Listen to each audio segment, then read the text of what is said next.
ॐ कृष्णाय वासुदेवाय हरये परमात्मने प्रणतक्लेशनाशाय गोविन्दाय नमो नमः। वागर्थाविव सम्पृक्तौ वागर्थप्रतिपत्तये जगतः पितरौ वन्दे पार्वती परमेश्वरौ। सर्वेभ्यो नमो नमः। श्री सोमनाथ संस्कृत यूनिवर्सिटी वेरावल की ओर से संस्कृत कवि परिचय व्याख्यान माला कार्यक्रम का आयोजन किया गया है। इस कार्यक्रम के अंतर्गत आज हम पंडित राज जगन्नाथाचार्य इस विषय पर व्याख्यान श्रवण करेंगे। इस व्याख्यान को प्रस्तुत करेंगे प्रोफेसर शिवराम शर्मा जी। प्रोफेसर शिवराम शर्मा जी का परिचय वीडियो हमने श्री सोमनाथ संस्कृत यूनिवर्सिटी के फेसबुक पेज पर पहले से अपलोड करके रखा है। आज हम सादर स्वागत करते हुए प्रोफेसर शिवराम शर्मा जी से निवेदन करते हैं कि वे अपना व्याख्यान प्रस्तुत करके हमें उपकृत करेंगे। प्रोफेसर शिवराम शर्मा जी।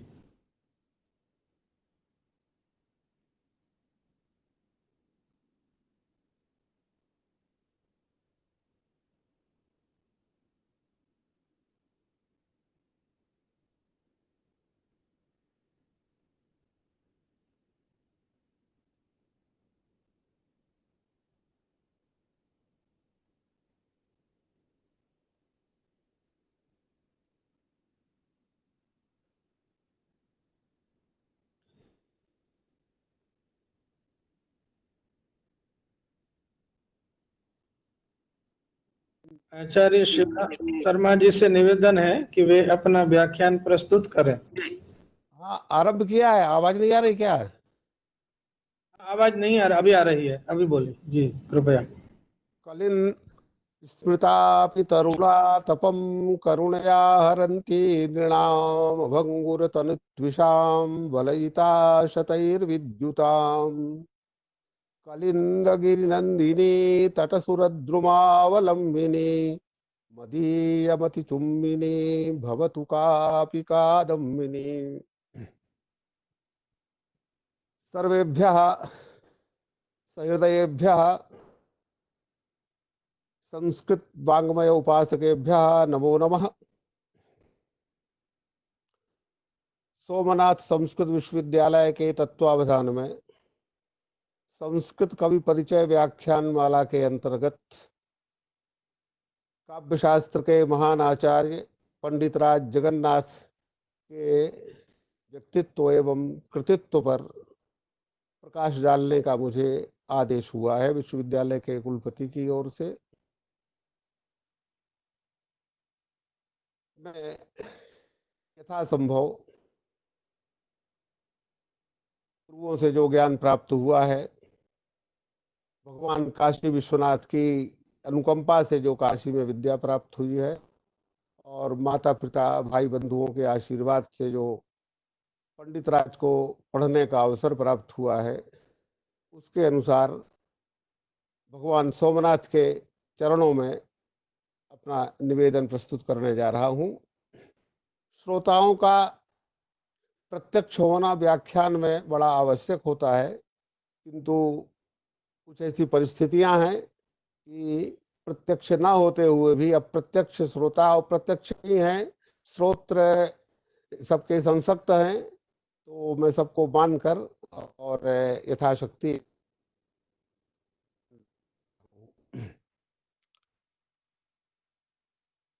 संस्कृत के सभी शास्त्रों के अध्येता पंडित राज जगन्नाथ से भली भांति परिचित हैं। पंडित राज जगन्नाथ का संपूर्ण साहित्य भारतीय संस्कृत वाङ्मय की एक अमूल्य निधि है। उसको अच्छी तरह से मनन कर समझने के लिए सभी शास्त्रों के गंभीर अध्ययन की आवश्यकता है, ऐसा सब लोग मानते हैं। उनके पूरे व्यक्तित्व और कृतित्व पर प्रकाश डालने को कहा गया है, तो मैं इस पूरे व्याख्यान को 3 भागों में विभक्त करके प्रस्तुत करूंगा। प्रथम है उनका जीवन वृत्त, द्वितीय है उनका कवित्व और कृतित्व, और तृतीय है उनका काव्य शास्त्रीय योगदान। सर्वप्रथम हम उनके जीवन वृत्त पर प्रकाश डालेंगे। पंडित राज जगन्नाथ ने अपने जीवन वृत्त के बारे में व्यक्तिगत बहुत कुछ नहीं लिखा है, किंतु अनुसंधाताओं ने शोध करके, आचार्यों ने शोध करके और उनके जीवन के बारे में जो जानकारियां उपलब्ध की हैं, उसके अनुसार मैं संक्षेप में आपको उनका पूरा परिचय देने का प्रयास करूंगा। काशी अनादिकाल से ज्ञान की नगरी रही है। काशी में समस्त शास्त्रों का अध्ययन अध्यापन अति प्राचीन काल से होता रहा है, और काशी के ही विद्वान पूरे भारत या विश्व में जाकर ज्ञान का प्रचार प्रसार करते रहे हैं। अन्य देशों से, प्रदेशों से आकर विद्वान यहाँ विद्या अध्ययन भी करते रहे हैं। बहुत कुछ प्राचीन प्रामाणिक जानकारियां नहीं है, तो ज्ञान नगरी के रूप में जब हम काशी को देखते हैं तो ये ज्ञात होता है कि यहाँ से ज्ञान का प्रकाश पूरे विश्व में जाता रहा है। पंडित राज जगन्नाथ के पूर्वज भी काशी ज्ञान प्राप्ति के उद्देश्य पिता, जिनका नाम पेरू भट्ट या पेरम भट्ट उपलब्ध होता है, उन्होंने काशी में ही रहकर समस्त शास्त्रों का अध्ययन किया था। मूलतः ये तैलंग ब्राह्मण थे। तैलांगण नाम का देश, तैलप राजा हुए थे। विक्रमांगदेव चरितम में उनका वर्णन विस्तार से उपलब्ध होता है। उनके नाम पर ही तैलांगण नाम का वो प्रदेश विख्यात है, जो आज तेलंगाना के रूप में जाना जाता है। वहाँ के धर्म कर्मनिष्ठ ब्राह्मण अपने वैदुष्य से पूरे भारत में विख्यात रहे हैं। वहीं से इनके पूर्वज संभवतः काशी अध्ययन के लिए आए थे। काशी में इसका स्पष्ट उल्लेख नहीं प्राप्त होता है कि ये कब आए, किंतु उनके पिता ने काशी में तत्कालीन विद्वानों से सभी शास्त्रों का क्रमशः शिक्षण प्राप्त किया था, अध्ययन किया था। इसका उल्लेख है स्वयं पंडित राज ने रसगंगाधर के आरंभ में किया है। इनके पिता इनके गुरु भी थे, और संभवतः अपने पिता से ही इन्होंने समस्त विद्याओं का अध्ययन किया था। जैसा कि उन्होंने ग्रंथ के आरंभ में लिखा है, श्रीमद् ज्ञानेन्द्र भिक्षोरधिगत सकल ब्रह्म विद्या प्रपंच काणादि राक्षपादि रपि गहन गिरो यो महेन्द्र देवाद्यस्मरहर नगरे शासनम जैमिनीयम शेषांक प्राप्त सर्व विद्याधरो यः पाषाणादपि पीयूषं स्यन्दते यस्य लीलया तं वन्दे पेरुभट्टाख्यं लक्ष्मीकान्तं महागुरुम्। इस सूचना के आधार पर पेरू भट्ट इनके पिताजी थे और लक्ष्मी इनकी माताजी का नाम था। उन्होंने ज्ञानेन्द्र भिक्षु से ब्रह्म विद्या अर्थात वेदांत शास्त्र का अध्ययन किया था, और काणाद और अक्षपाद की विद्या, जो कि गहन गिरह कहा है, इन्होंने महेंद्र नामक विद्वान से अधिगत की थी। और खंडदेव, देव नाम यहाँ है लेकिन वो अध्ययन करने पर ज्ञात होता है कि खंडदेव नामक विद्वान से जैमिनी शास्त्र अर्थात मीमांसा शास्त्र का उन्होंने अध्ययन किया था। और शेषांक जो पंडित थे उनसे शेष, भगवान शेष की जो महाभाष्य, वो अमल भणित का उन्होंने अध्ययन किया था। और स्मरहर नगरे, ये शब्द यह बताता है कि ये पूरा अध्ययन इन्होंने स्मरहर, शंकर जी का नगर जो काशी है, यही विद्याएं प्राप्त की थी। और इस प्रकार सर्व विद्याधर, यह सभी विद्याओं को धारण करने वाले इनके पूज्य पितृचरण थे। पाषाणादपि पीयूषम स्यंदते यस्य लीलया, ये लाक्षणिक प्रयोग करके और पंडित राज ने अपने पिता को सर्वश्रेष्ठ विद्वान, और उनकी वाणी में उतनी शक्ति थी कि सरस, नीरस को भी सरस बनाने का सामर्थ्य था, ऐसा पाषाणादपि पीयूषम स्यंदते इसलिए इससे ज्ञात होता है।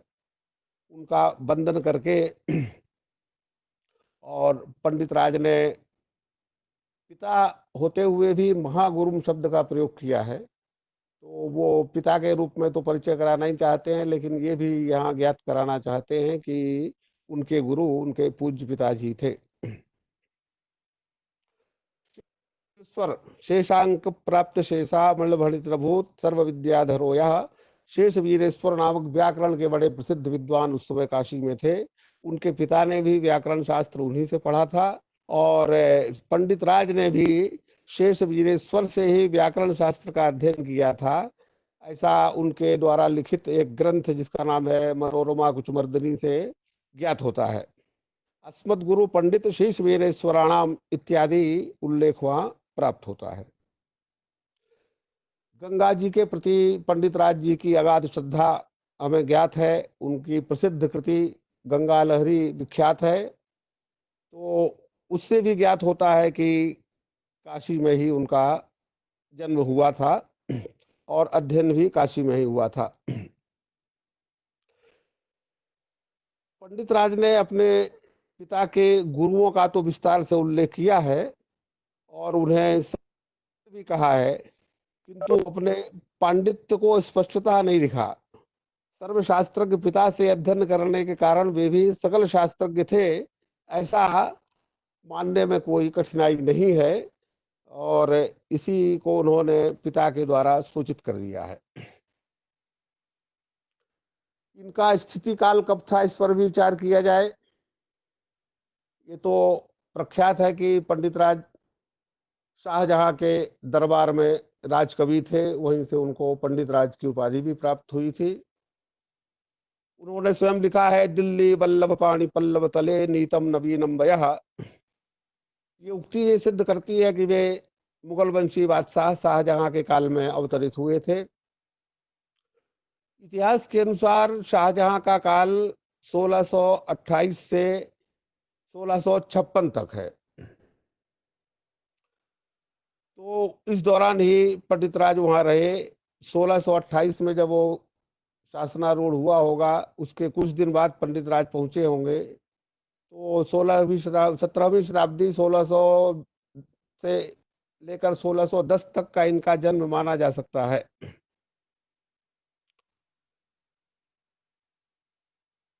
उनके जन्म का कहीं पूरा स्पष्ट विवरण तो प्राप्त होता नहीं है। अध्ययन से केवल ये जाना जा सकता है कि 17वीं शताब्दी के आरंभ में काशी में ही इनका जन्म हुआ था। पंडित राज के जीवन से संबंधित अनेक किंवदंतियां प्रसिद्ध हैं। उनके आधार पर उनके जीवन की कुछ घटनाओं पर भी प्रकाश पड़ता है। तदनुसार शास्त्र अध्ययन के अनंतर पंडित राज जी को जयपुर जाने का अवसर प्राप्त हुआ था। जब काशी में उन्होंने सभी विद्याओं को प्राप्त कर लिया, तो उसी समय जयपुर नरेश, इनका की नाम जय सिंह था और जो मिर्जा राजा के नाम से भी विख्यात थे, वो समय समय पर दिल्ली दरबार जाते रहते थे, क्योंकि उस काल में अकबर काल से ही उस पूरे राज्य पर मुगल शासन हो चुका था।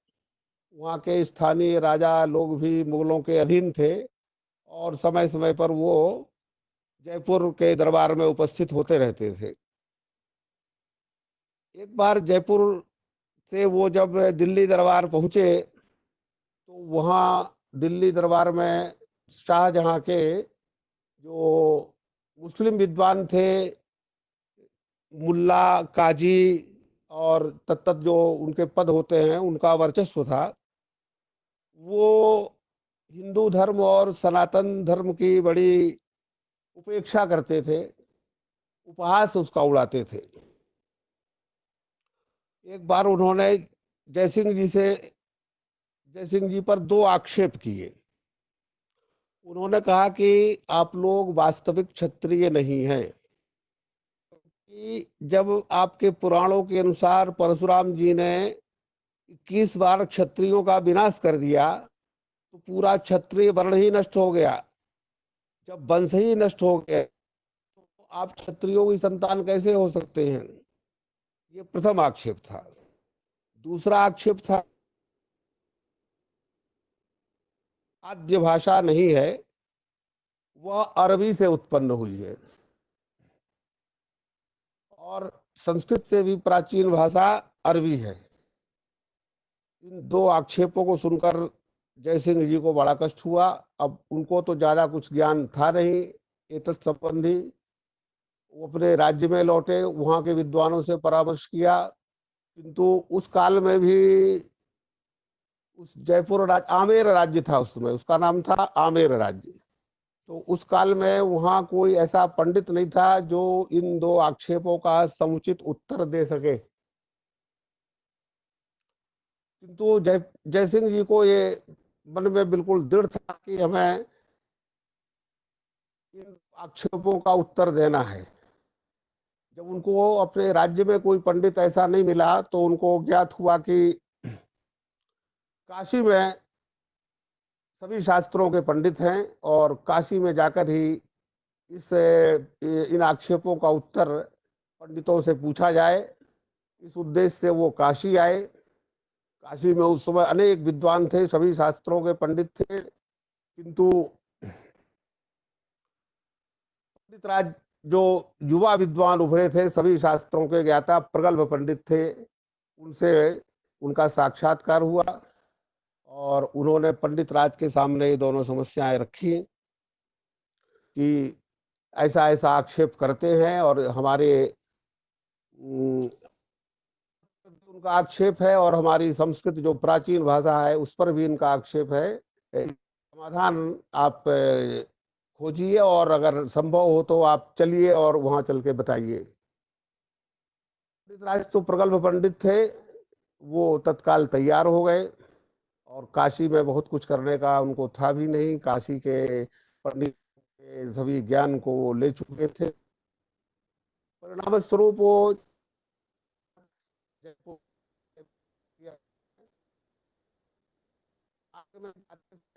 जो प्रथम आक्षेप था कि परशुराम जी द्वारा क्षत्रियों का जब 21 बार विनाश कर दिया, क्षत्रिय का इसका किया।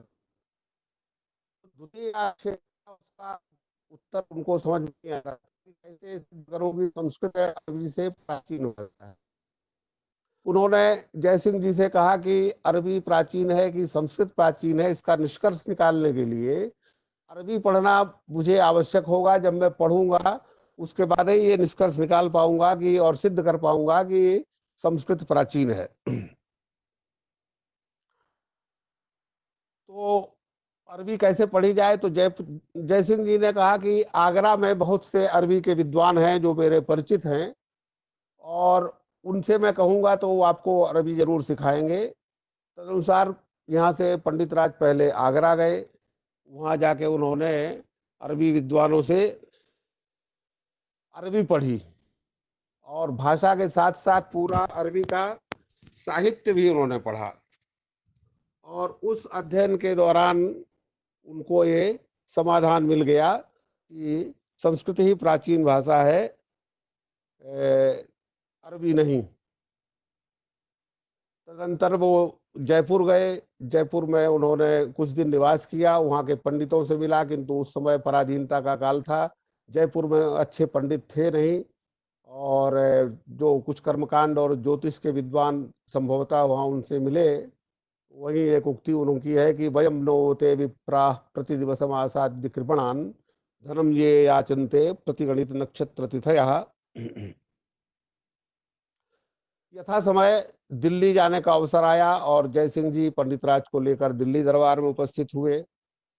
एक किंवदंती ये भी है कि आगरा के काजियों से जब पंडित राज अरबी पढ़ रहे थे, उस दौरान उन्होंने अपने वांग्मय का परिचय भी उनको दिया, संस्कृत वांग्मय का विस्तार, यहाँ जो ज्ञान राशि निहित है इसको बताया।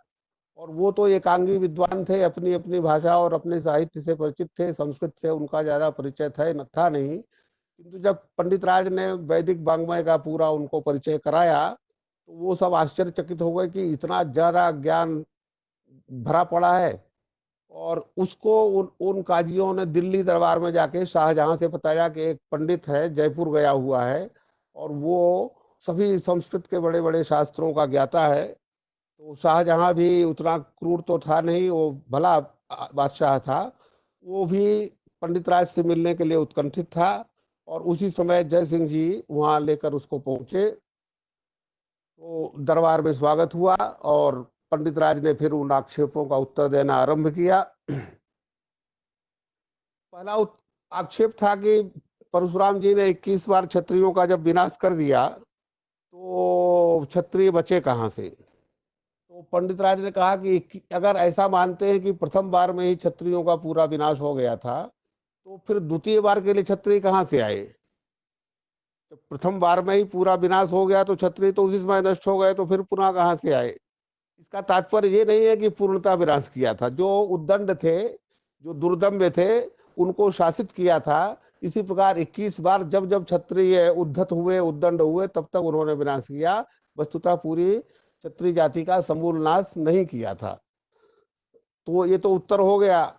और द्वितीय आक्षेप का उत्तर ऐसे दिया उन्होंने कि पंडित राज ने कुरान से लेके और हदीस इत्यादि जो उनके ग्रंथ है, इनका अच्छी तरह से अध्ययन किया था। उस हदीस में लिखा हुआ है कि मुसलमानों को सनातनियों से, हिंदुओं से ठीक विपरीत आचरण करना चाहिए। तो ये विपरीत आचरण का आदेश अरबी में जो दिया गया, ये तभी संभव है जब हिंदुओं का आचरण पहले से पूरा विख्यात हो, प्रख्यात हो, सुनिश्चित हो और वर्णित हो, कहीं लिखित हो। तो निश्चित ही है कि जितने भी धर्म कर्म और आचार विचार हैं, वो पहले से लिखे हुए थे, तब तो उसके विपरीत आचरण का आदेश दिया गया। इससे है कि संस्कृत वांग्मय में पहले ही से पूरे धर्माचार व्याख्यात थे और उसके बाद ही अरबी भाषा में ये इस्लाम धर्म के धर्माचारों का उल्लेख हुआ। इस प्रकार दोनों प्रश्नों का सब समाधान हो गया और इनके वैदुष्य से बादशाह बहुत प्रभावित हुए और उनको दिल्ली दरबार में स्थायी रूप से ससम्मान रख लिया गया। कुछ वृत्ति भी प्राप्त हुई होगी। वहाँ अच्छे अच्छे उस काल के जो उर्दू या भाषाओं के ज्ञाता विद्वान रहते थे, उनके बीच में पंडित स्थान बनाया और वो उसके उस काल के दौरान ही पंडित राज ने संभवतः काव्य प्रणयन आरंभ किया और उनके जितने काव्य ग्रंथ हैं वो दिल्ली में उनके निवास के दौरान ही लिखे गए। वहाँ के रसिकों के बीच में कवि मंडली में पंडित राज का उठना बैठना था और उस दौरान उनका किसी यवनी तरुणी से परिचय हो गया और उसके सौंदर्य से आकृष्ट होकर पंडित राज उससे प्रीति कर बैठे, किंतु विवाह तो कर नहीं सकते थे। फलतः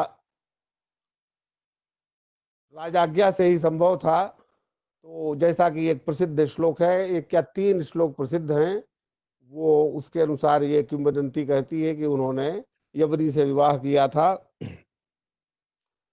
जो प्रसिद्ध श्लोक है उनकी जो कामना थी, यवनी नवनीत कोमलांगी यदि शयनीये नीयते कदाचित, अवनी तलमे साधुमन्ये नवनी माधवनी विनोद हेतु।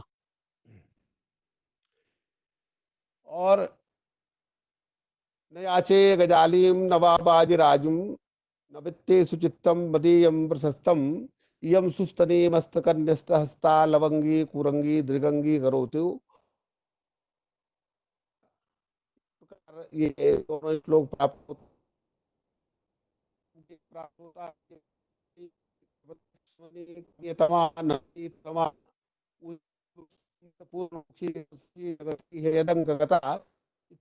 जो पद प्राप्त होते हैं, इसके आधार पर इस किंवदंती को बल मिलता है कि पंडित ने यमुनी के साथ विवाह करके वही अपना आरंभ किया था।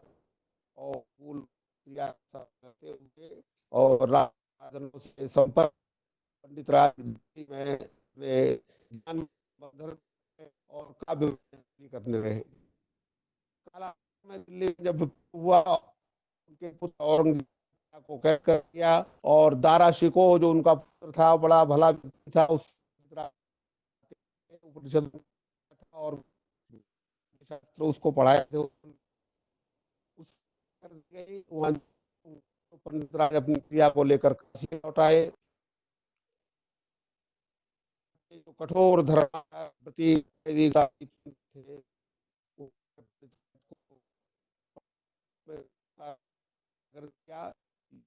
संसर्ग किया, उनको स्थान नहीं दिया, उन्हें वर्ण जाति से च्युत भी कर दिया। तो और जातिच्युत होकर भी पंडित राज ने काशी नहीं छोड़ी। नहीं है तो ये संभावना की जा सकती है कि उन्होंने इसी काल में रस गंगाधर का प्रणय किया। अपने दीक्षित द्वारा किए गए अपने अपमान, उन्होंने उनके सिद्धांतों का कठोर वचनों द्वारा खंडन करके लिया। यह खंडन सिद्ध करता है कि उन्होंने यही रहना उचित समझा, गंगाधर का किया। शासन से नगरे तत्व परम परम तत्व परम चिंत्यते, यह उक्ति भी है उनके आशीर्वाद का प्रमाण है। अपनी वृद्धावस्था में गंगा तट पर पंडित राज उस जबनी के साथ सो रहे थे। खटिया रख रही थी, वस्त्र से ढका था। उसी समय अप्यक दीक्षित गंगा स्नान के लिए एक वृद्ध का ऐसा निकृष्ट आचरण देखकर उन्होंने उनसे न रहा गया, और वो कहो कि किम निष्कंगम शेषे शेषे वयसि तुमागते मृत्यु, शेषे वयसि तुम आगते मृत्यु। यह सुनकर जब पंडित राज उठे,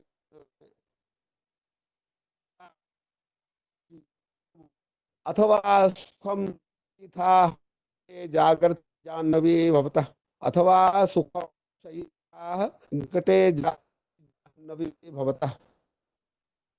इस वचन को सुनकर की जो आराधना थी वो तो थी ही, विश्वास और श्रद्धा गंगा के प्रति और बढ़ गया। अपना अपमान की वे बहुत बदन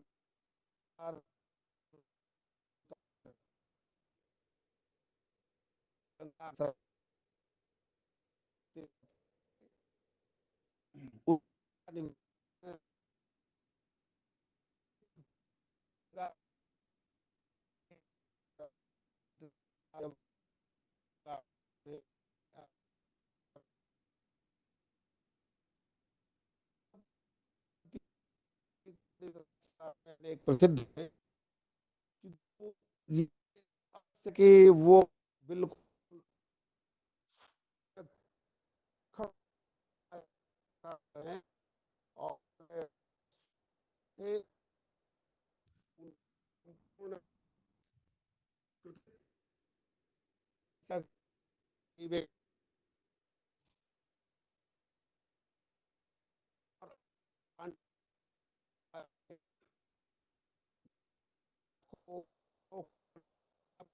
सत्य तू सत्य कहने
किसी कवि से वो निर्माणे यदि मार्मिकोस नितराम अत्यंत पाक द्रवत निर्द्विका मधुमाधुरे मद परिहारोद्धुराणाम गिराम काव्यम तरहि सखे सुखेन कथयत त्वं सम्मुखे मादृशाम काव्यम तरहि सखे सुखेन कथय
आया हैं?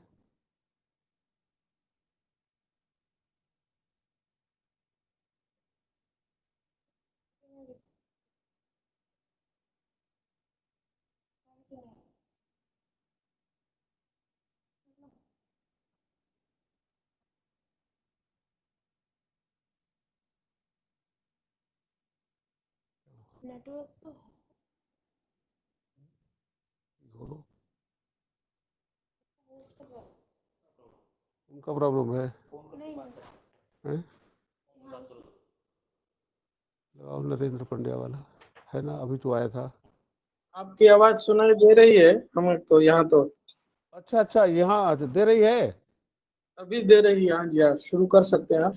अच्छा अच्छा, हाँ, नेट का कुछ प्रॉब्लम होने से ये हुआ। हाँ हाँ हाँ, तो ठीक है। फेसबुक में आवाज। हाँ, अच्छा ठीक है। उनका पद्य है जो पंडित राज को, वो उनके व्यक्तित्व को पूरा परिभाषित करता है, प्रकाशित करता है।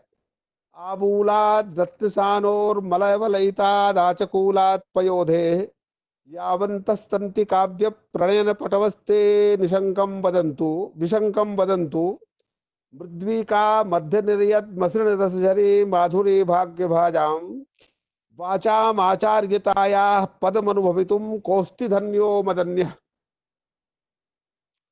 बड़ा पद्य है, पूरा व्याख्यान करना उचित नहीं है, किंतु उनका कथन है कि रत्न सानु से लेकर और समुद्र के किनारे से लेकर जितने भी काव्य प्रणयन में पटु में हैं, वो लोग निशंक होकर कहें कि मृद्वी का मध्य निर्यन मसृण रस झरी माधुरी भाग्य भाजाम वाचाम आचार्यताया पदम अनुभवितुम कौस्ति धन्यो मदन्या।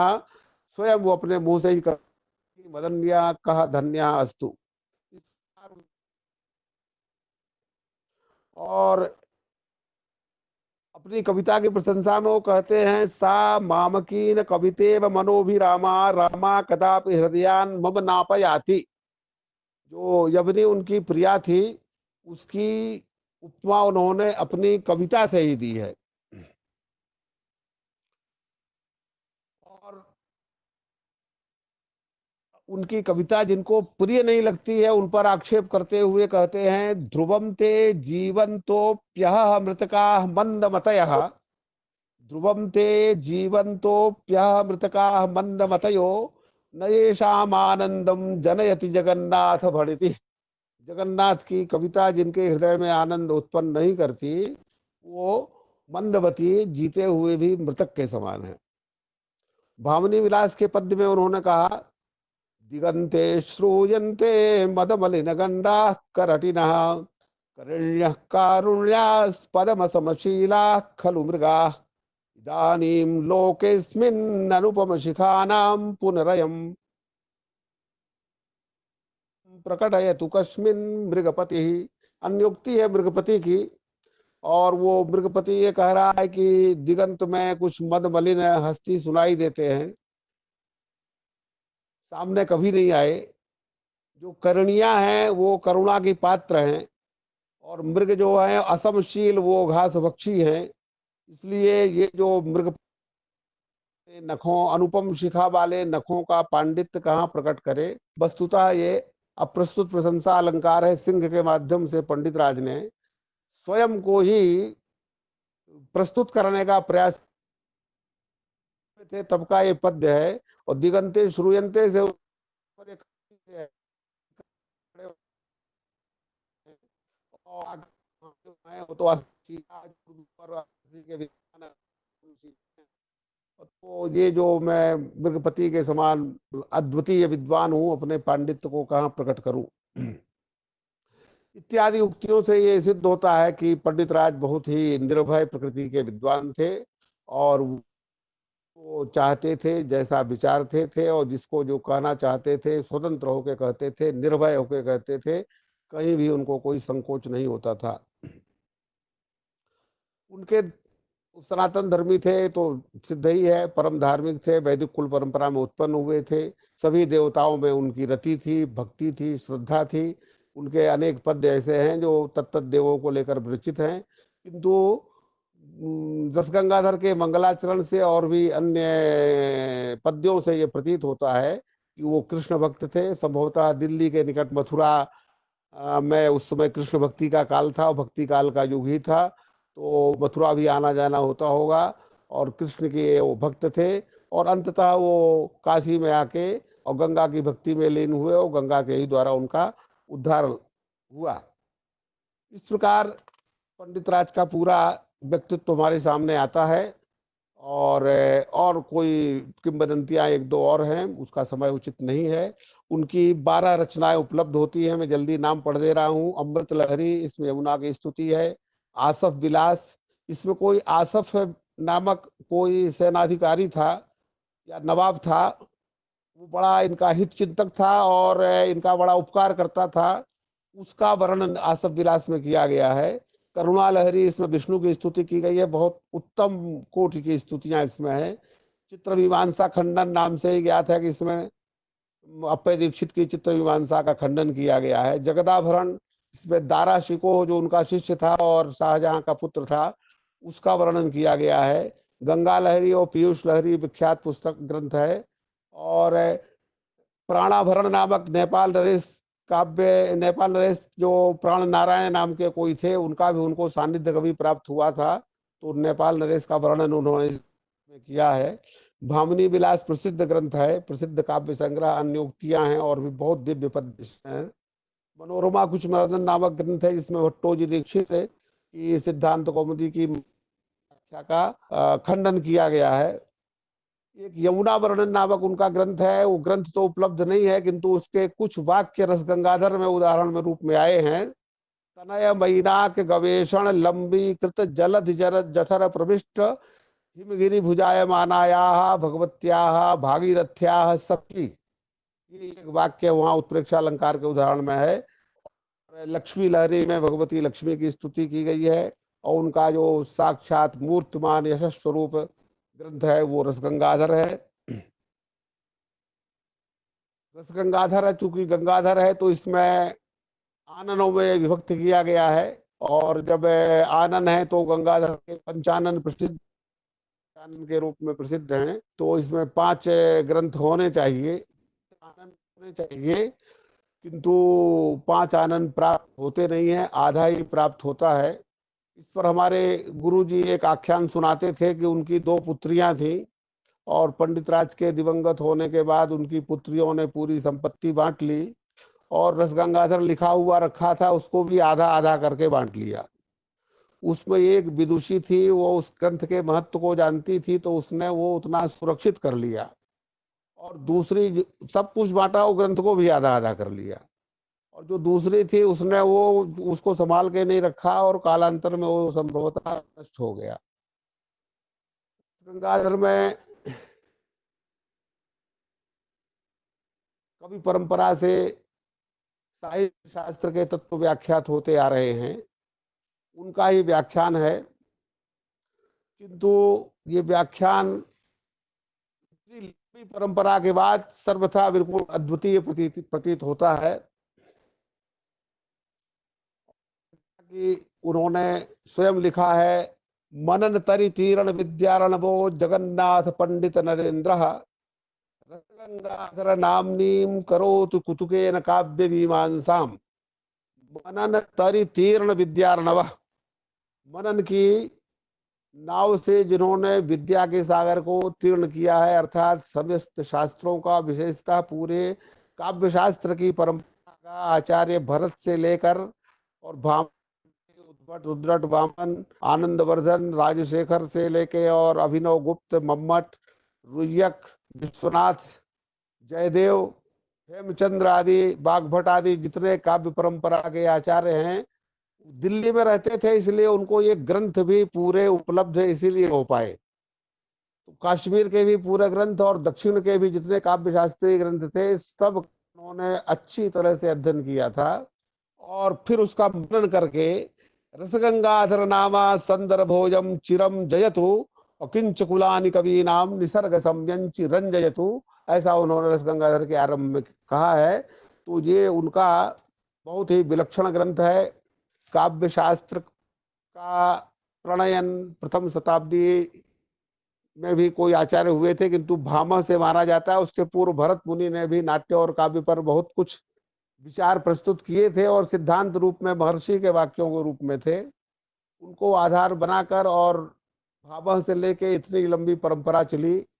अलंकारों का निरंतर विवेचन होता रहा और फिर आनंदवर्धन के ध्वन्यालोक के प्रणयन के बाद जो एक नया सिद्धांत आया और जिस सिद्धांत में सभी पूर्ववर्ती सिद्धांत समाहित हो गए, रस संप्रदाय से लेके अलंकार और रीति और वक्रोक्ति औचित्य वगैरह जो कुछ भी विचार हुआ था, वो ध्वनि सिद्धांत की परिधि में यथायथम सबका व्यवस्थापन जब हो गया, उसके अनंतर भी स्वयं अभिनव गुप्त ने और मम्मट ने, रुय्यक आदि आचार्यों ने भी अलंकारों पर बहुत व्याख्यान प्रस्तुत किए और सभी अलंकारों को, लक्षणों को परिमार्जित करते हुए सब आगे लेते आए।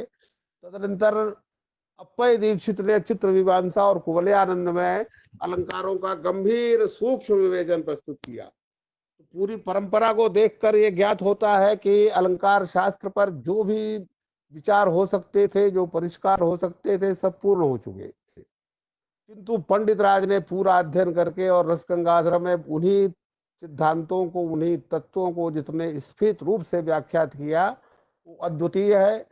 और रसगंगाधर हमारी भारतीय वाङ्मय की एक बहुत बड़ी निधि है।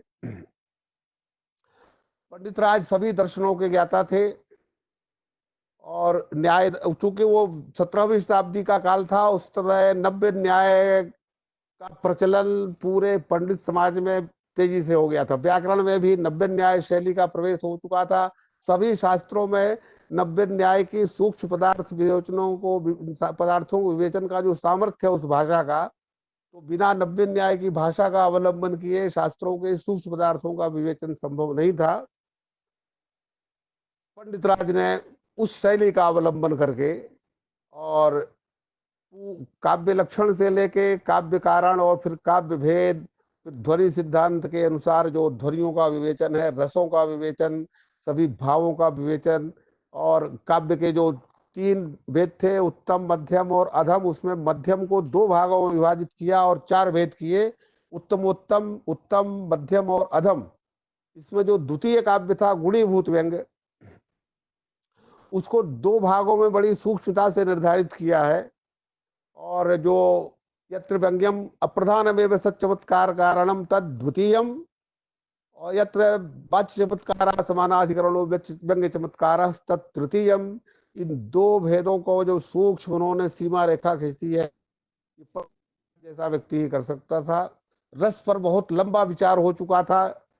4 आचार्य जो हुए थे प्रधान, वो तो हो चुके थे, परवर्ती विश्वनाथ आदि आचार्यों ने भी बहुत गंभीरता से विचार किया, किंतु पंडित राज ने सभी मतों की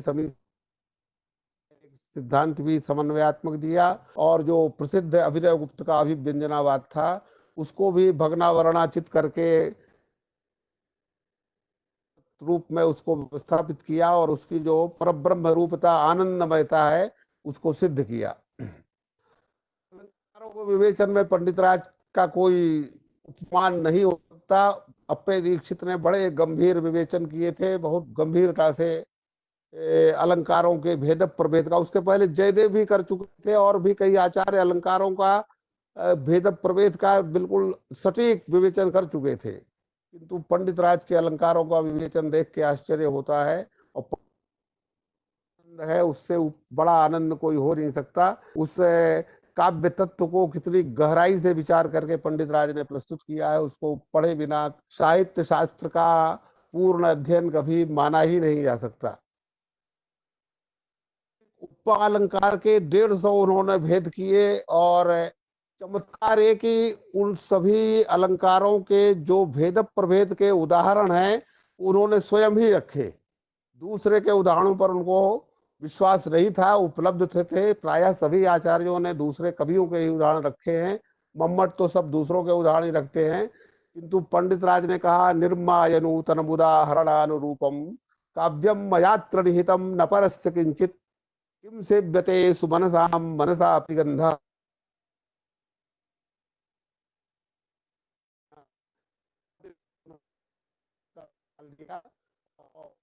जैसे उनके पूरे काव्य लक्षणों के समन्वय जैसा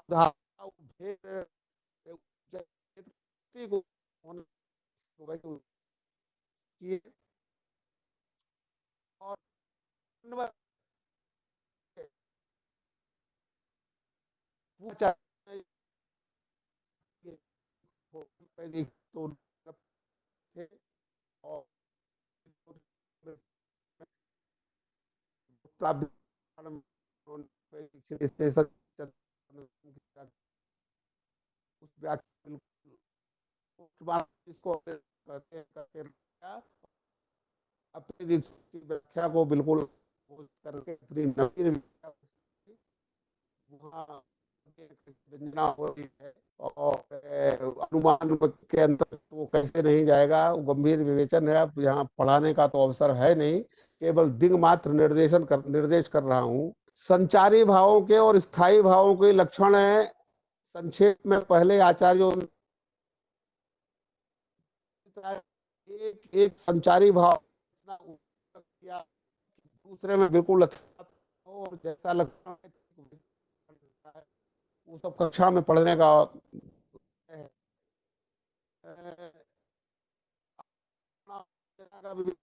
आनंद वर्षन से होता है गंभीर और ऐसा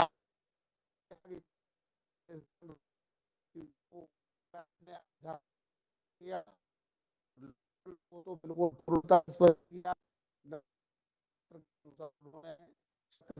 लक्षण मानकर और बड़ा विशद विवेचन किया है। और तो समर्थक होते हुए भी वो अनुयायी नहीं है। मम्मट ने भी जहां बातें नहीं कही हैं, उनका भी ने बड़ी दृढ़ उक्तियों से खंडन किया है। विशेषतः शब्द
ज्वाइन कर दीजिए आप, लीव हो जाइए। ठीक है, 6 मिनट फिर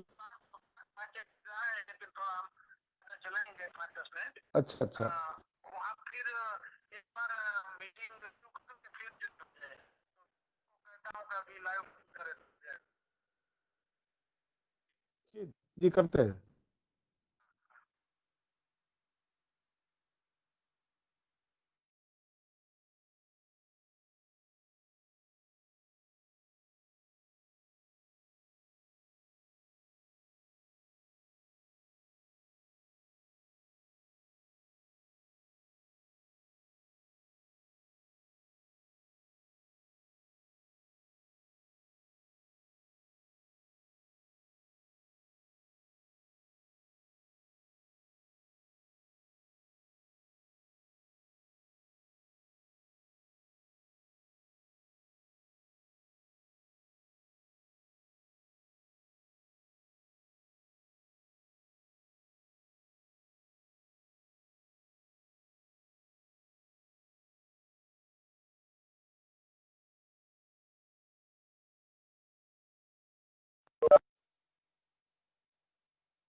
आया?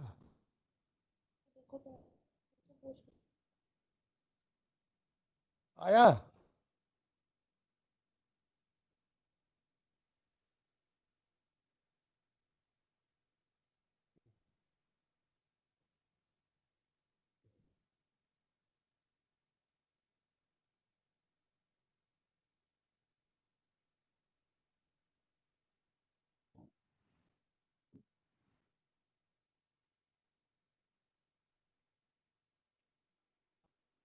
अच्छा, हाँ तो मैं आरंभ करूं? अच्छा, बस। तो इस प्रकार पंडित राज ने शब्द शक्ति का जो व्याख्यान मम्मट आदि ने किया था, वो संयोग आदि को शक्ति नियंत्रक तो माना गया था, किंतु शक्ति का नियंत्रण होता कैसे है और फिर द्वितीय अर्थ पुनः अभिधेया क्यों नहीं उपस्थित होता है इत्यादि का बड़ा गंभीर विवेचन किया है। द्वितीय आनंद के आरंभ से विवेचन है। उसी प्रसंग में ये जो आदि शब्दार्थस्यानवच्छेदे तात्पर्य संदेह से सति विशेष स्मृति हेतवा एकार्थ स्मारका भवन्ति, ये पूरा सिद्धांत जो चला जा रहा है, तो संयोग आदि कैसे एक अर्थ स्मारक होते हैं तात्पर्य संदेह होने पर। तो आचार्यों ने यद्यपि विवेचन किया था, किंतु इन्होंने जितने स्पष्ट रूप से बात समझा के कही है सोदाहरण, और उसके बिना वो नहीं कह सकते।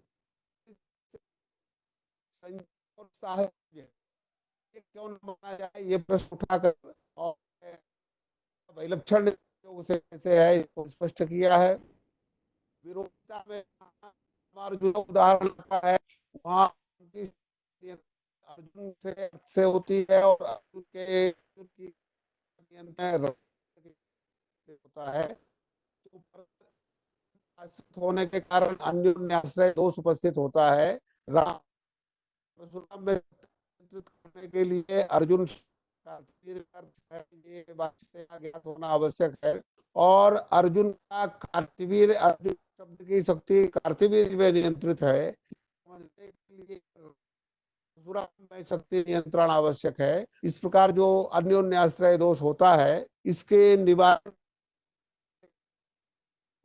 ने जो दी है और वो समझाया है, वो सब अद्वितीय और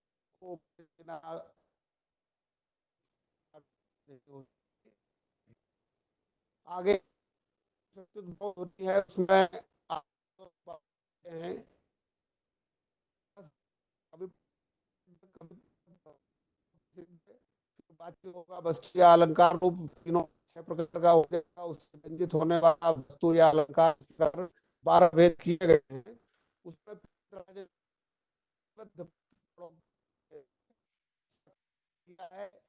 आनंदवर्धन से लेके और का जो किया था, सबके उदाहरण भी दिए थे, किंतु पंडित राज ने का खंडन करके और 8 भेद ही माने हैं। वो सब प्रकरण भी बहुत गंभीर है। शब्द से संयोग व्याप्ति रकम, ये जो लक्षण की कार्यों ने इसका लक्षण,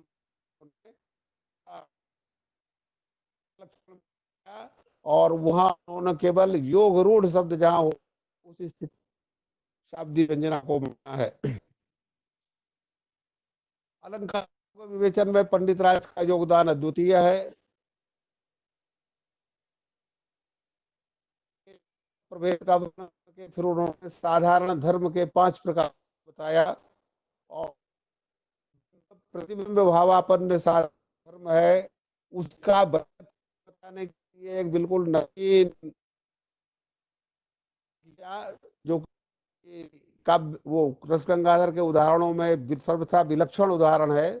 यथा स्तवका तनावनम्रे नितराम समासी लता सदृशी तव भक्ति। इसमें है जो उपमा है, अन्य दो उपमाएं बन रही हैं, बिंब प्रतिबिंब भाव होगा। ये पूरा प्रसंग है, गंभीरता से वहां समझाया गया है।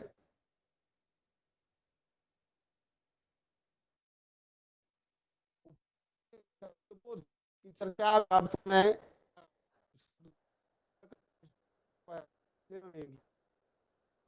के विवेचन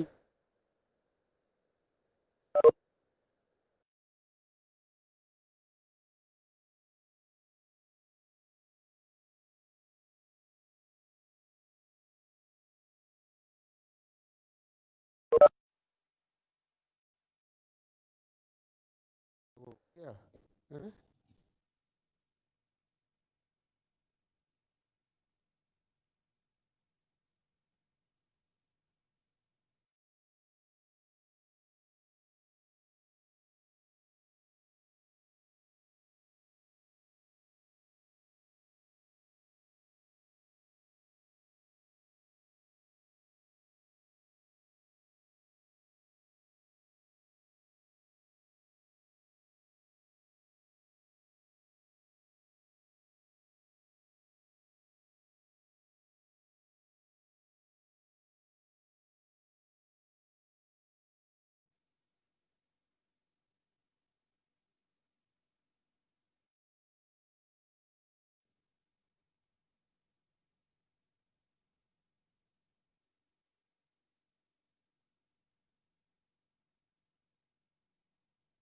इस प्रकार पंडित राज के काव्य शास्त्रीय विचारों का जब हम अच्छी तरह से गंभीर अध्ययन करते हैं तो ये ज्ञात होता है कि जो ये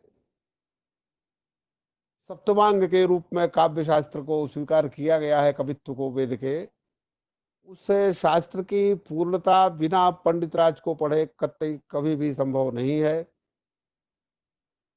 उनका काव्य शास्त्रीय चिंतन सर्वथा विलक्षण है, अद्वितीय है और अत्यंत ही गंभीर है। पंडित राज के बाद भी अनेक विद्वानों ने विचार किए हैं, जिसमें विश्व पंडित प्रमुख हैं और उनका नामक ग्रंथ विख्यात है। तो उस जो विवेचन है वो पंडितों उतनी नहीं प्राप्त कर सका, को काव्य शास्त्रीय अंतिम चिंतन के रूप में माना जाए। के बाद काव्य शास्त्र का प्रयास किया, लेकिन उस पृष्ठ पे को नया सिद्धांत, कोई नया विचार, कोई नई भावना, ऐसा कुछ भी नहीं पाया। के ने कई लिखे तो जो चार हमारी आचार परंपरा से उसमें लिखा है वो गंभीर है कि पाएगा नहीं पाएगा, ऐसा विचार है। पंडित का जितना सूक्ष्म है, उन कविता भी उतनी ही रमणीय और आनंददायी है।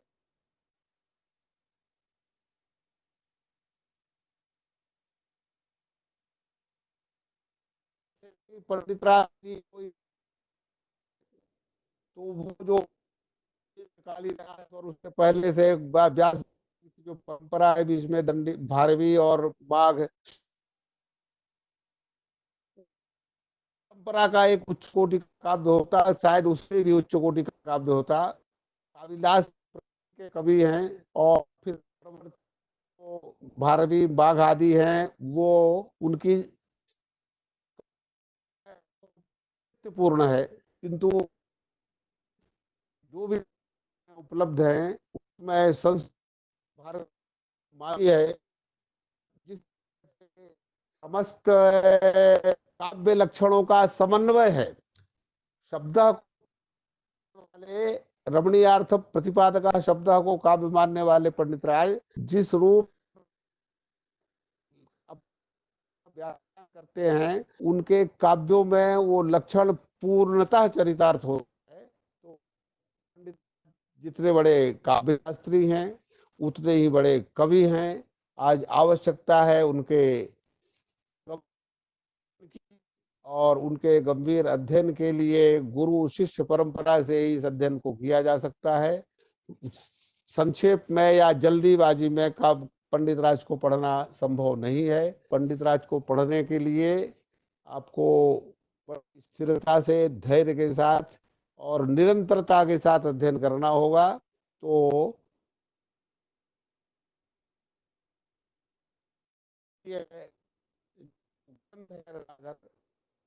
सुरक्षित रह पाएगा।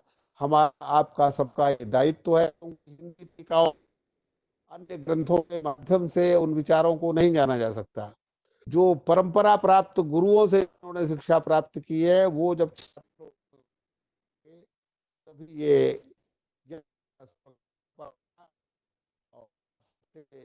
संक्षिप्त इस चर्चा में ऊपर ऊपर की चर्चा, कोई गंभीर चर्चा तो नहीं की पंडित कि छात्रों के साथ आपको परिसंवाद करना है एक तरह से। तो जो जो कुछ भी था आपके सामने था, तो आप जिन लोगों ने भी सुना वो राज और ये विचार जो गंभीरता है उसको समझने का प्रयास और इस विद्या को सुरक्षित हमारा है और सफल हुए तो बहुत बड़ी उपलब्धि होगी। मैं व्याख्यान की पूर्ण घोषित करता हूँ। तो